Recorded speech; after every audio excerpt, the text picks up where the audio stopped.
मोहित जो था ना वो बहुत ही ज़्यादा घुमक्कड़ टाइप का इंसान था और उसका कुछ ऐसा फिक्स नहीं था कि वो किसी शहर में रहता था। वो हर बारी नई जगह एक्सप्लोर करने के लिए या फिर वहाँ का कल्चर या वहाँ की चीज़ें देखने समझने के लिए शहर से शहर और फिर स्टेट से स्टेट हमेशा घूमता रहता था। और उसका यही पैशन था, नई जगह जाना, नए लोगों से मिलना, उनका खाना पीना, सब कुछ। उसकी लाइफ का मोटिव ही यही था कि जितना हो सके उतना घूम के चीज़ें एक्सप्लोर करना। और उसका ये पैशन ही था जो उसको हर बार एक इंटरेस्टिंग सी स्टोरी दे देता या फिर उसको एक बढ़िया एक्सपीरियंस दिया करता था, जिसे वो हमेशा अपने चैनल्स पे शेयर करता, अपने सोशल मीडिया अकाउंट्स पे शेयर करता और उसे बड़ा मज़ा सा आता था इस चीज़ में। अब ऐसे ही घूमते-घूमते जिस टाइम मोहित एक शहर में था, उस सिटी से उसे दूसरे स्टेट में जाना था और वो काफ़ी दूरी पर था। तो आजकल तो हमारे पास सारी वेबसाइट्स हैं, चीज़ें अवेलेबल हैं, तो हम पहले से बुक कर लेते हैं ना, कहीं पे रुकना है, क्या खाना है, कहाँ जाना है, वो सब। लेकिन जब मोहित हमेशा घूमता फिरता रहता था,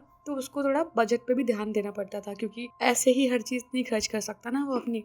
तो वो हमेशा बजट बनाता था हर जगह जाने से पहले, और कितना कहाँ खर्च करेगा, कितना खाने में, कितना रुकने में और कितना इधर उधर एक्सप्लोर करने में, सब उसका बजट फिक्स था। लेकिन इस बार जिस स्टेट में वो जा रहा था, वहाँ रुकने के जैसे जितने भी अकोमोडेशन के उसको ऑप्शंस दिख रहे थे, सब बहुत महंगे थे और जो उसका बजट अलाउ नहीं कर रहा था उसे।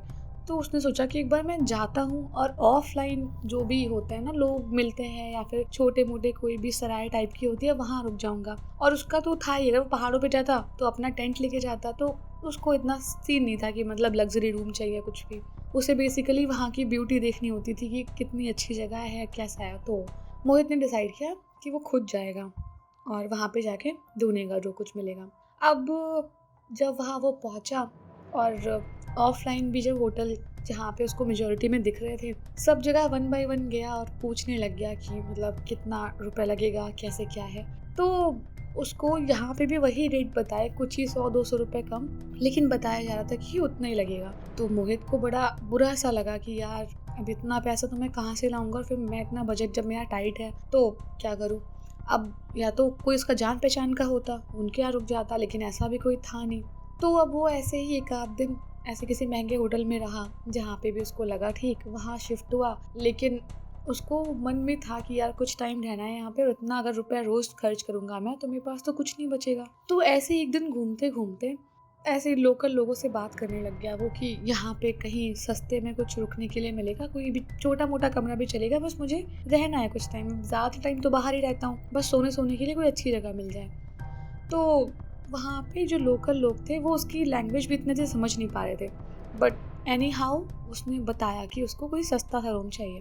तो एक लोकल आदमी ने उसको बोला कि यहाँ पे थोड़ा दूरी पे एक ब्रोकर का ऑफिस है, वहाँ जाके आप बात करो और वो बहुत ही सस्ती प्रॉपर्टीज देता है। अगर आपको लॉन्ग टर्म रहना है ना, 15-20 दिन या महीना, तो वो बढ़िया आपको प्रॉपर्टी दिखा देगा और आपके अच्छे रेट में होगी वो। तो बड़ा थैंक यू किया मोहित ने कि चलो भाई इतने अच्छे इन्होंने मुझे बता दिया।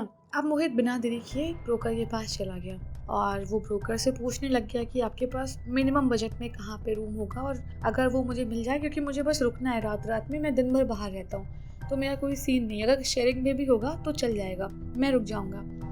तो जो ब्रोकर था उसने बड़े ध्यान से देखा मोहित को कि इतना एक्साइटेड क्यों है भाई ये, कि भाई कुछ भी दे दो बस चल जाएगा। तो ब्रोकर ने बोला कि चलो ठीक है, मैं आपको एक दिखा दूंगा, अगर आप चाहो तो चल के रूम देख लो और उस हिसाब से फिर आपको मैं बता दूंगा उसका प्राइस क्या है। तो मोहित ने कहा कि नहीं, आप मुझे प्राइस बता दो, मुझे देखने की जरूरत नहीं है, मैं बस मुझे सोना है, उससे कोई दिक्कत नहीं है। तो ब्रोकर ने बोला ठीक है, फिर एक काम करो, आप ये इतने इतने रुपए का आपको लगेगा पर डे का, तो उसका एक कुछ अमाउंट आप जमा कर दो और जो भी थोड़ा बहुत मेरा पैसा लगता है वो सब मिला के जमा कर दो, और आपका रूम जो है वो मैं रेडी करवा दूंगा।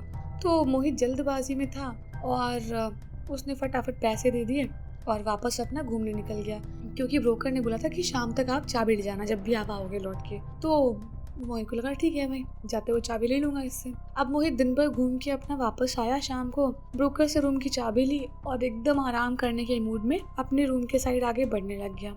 और जैसे ही रूम पे पहुंचा उसने गेट खोला, मोहित को रियलाइज हुआ कि यार मुझे देखना चाहिए था कि कैसा रूम दे रही है। वैसे पहले तो उसको जब पहला इंप्रेशन था उसको लगा कि चलो ठीक है यार, सोने के लिए ठीक है, क्योंकि उस रूम की कंडीशन बड़ी खराब थी, ऐसे पेंट छूट रहे हैं, कहीं से सीमेंट गिर रही है, है ना, वो पपड़ियाँ निकल जाती हैं दीवारों के, वैसा जो टैप होती है ना जो लगी होती है वॉश बेसिन में, वो टप टप करके पानी चू रहा है। बड़ा अजीब सा था। और इवन जो मैट्रेस थी वो ज़मीन पे पड़ी हुई थी, ऐसे ही पड़ी पुरानी सी कुछ। तो मोहित को लगा कि यार क्या दे दिया है इसने, सच्चा मुझे दिखा दिया होता इसने। लेकिन मोहित ने सोचा कि भाई इतने बजट में शायद इतना ही मिलता होगा, लेकिन मुझे पहले देखना चाहिए था। इतना भी क्या दिक्कत हो गई थी कि मैं ऐसी जगह पे रहूँगा। लेकिन मोहित को तो कैसे भी रहना था, तो मोहित ने इतना ज़्यादा माइंड नहीं लगाया और फटाफट अपना बैग साइड में रखा, लैपटॉप पे कुछ काम वाम किया और फटाफट सो गया। एक दो दिन तो उसको बढ़िया लगा, उस रूम में कोई दिक्कत नहीं थी सिवाय जो ये रूम का हिसाब किताब था उससे। लेकिन उसको कौन सा हमेशा रहना था वहाँ पे, तो उसने उसको नज़रअंदाज किया कि चलो ठीक है। अब ऐसा हुआ कि एक शाम में जब मोहित बाहर नहीं जा पाया, उस टाइम बड़ा मौसम खराब था, बारिश स्टार्ट होगी बहुत भयंकर। अब बारिश में तो कहाँ ही जाता घूमने, और उसको ऐसा लगा कि भूख सी भी लग रही है।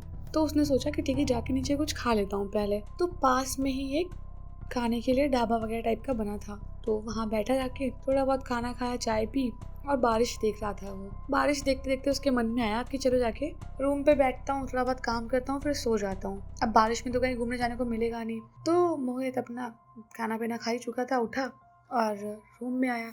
जैसे उसने रूम का गेट खोल के देखा ना, अंदर बारिश के चक्कर में पूरा ऐसे ना लगा छत से पानी टपक रहा है। पूरा जो फर्श थी वो अजीब सी हो रखी थी, जैसे पानी रिस रहा होगा उस पे से।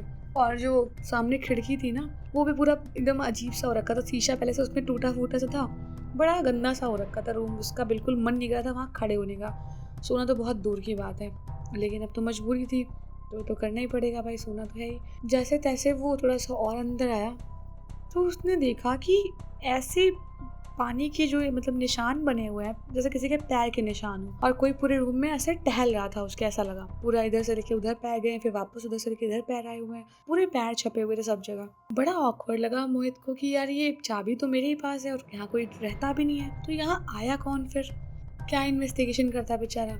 थोड़ा बहुत अपने ऐसे ही कपड़े वपड़े चेंज करके वॉशरूम के साइड आगे बढ़ने लग गया। जैसे ही वॉशरूम के साइड आगे बढ़ा ना, उसको वॉशरूम के अंदर से कोई आवाज़ आ रही थी, जैसे कोई ऐसे नहाते हो या पानी वानी गिराते हम लोग तो आवाज़ नहीं आती है, बाल्टी बाल्टी से पानी गिरता है जब, तो वैसे वही आवाज़ आ रही थी।